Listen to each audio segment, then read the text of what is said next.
Okay, here I am, a little video on equipment and family crystal investments. I'm just here walking on the Trans-Pennine Trail with the dog and the baby. It's wet, it's not cool.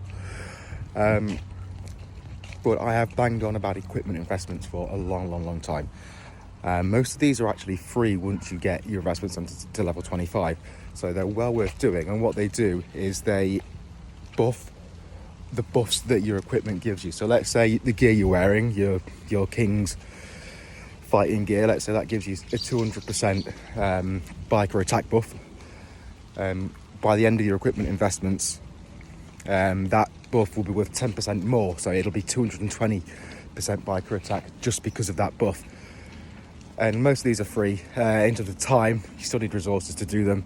Equipment investments, they're great faction call up as well. When you've got the 26 investments for 171 points, do it. Once your investment centre gets to level 25, equipment first before T4, because the buffs on buffs that you get will also work for your investment gear as well, and your kingpin, any gear you wear. So if your gear gives you a 300% investment buff, then with equipment maxed down to accessories to full, that 300 becomes 330% investment buff. Well worth doing for very little effort, so do that. Also, a fairly recent new set of investments, the family crystals, which again I believe your investment centre has to be level 25 for. I don't remember, it's a while since I did the first one. But these are the investments that allow you to engrave your family crystals onto your combat gear. So like you've got 3 jewel slots and then 1 slot for your family crystal, which you can have a look at in your gallery, and they're well worth doing. Your family crystals can add attack, defense or HP boost of over 10% per single item of equipment. So you've got 8 items of equipment, which means potentially you could be getting 100% combat attack buff just because you've maxed out your family crystal investments. Unlike, I mean, the first one I think is like the range one, so you get that's the first investment in family crystal, so well worth doing that first. The downside of these investments is that they take a long time for relatively little influence. The ratio is not good, so I wouldn't expect to max any hell events with investment for doing your family crystal investments. It's just not worth it. It's not worth wasting your speed ups for.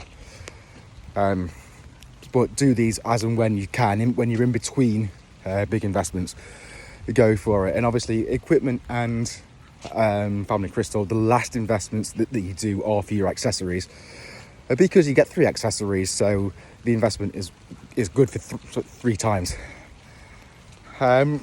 Now when it comes to getting your family crystals on, you just engrave them on your workshop in the same way that you put your jewels on. Once you've got the crystal slot unlocked, go to your workshop with your equipment that you're going to put your jewels on, or you put your jewels on, and then that slot for family crystal will be able to take the crystal.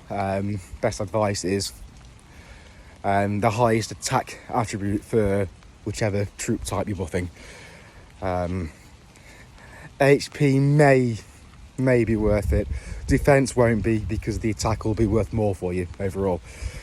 So yes, equipment and family crystal. I've more than likely forgotten something because I've done this in on a wet autumn day in South Yorkshire.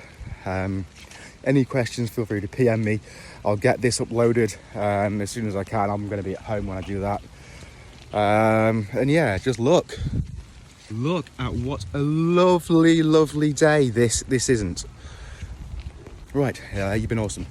Take care. Bye.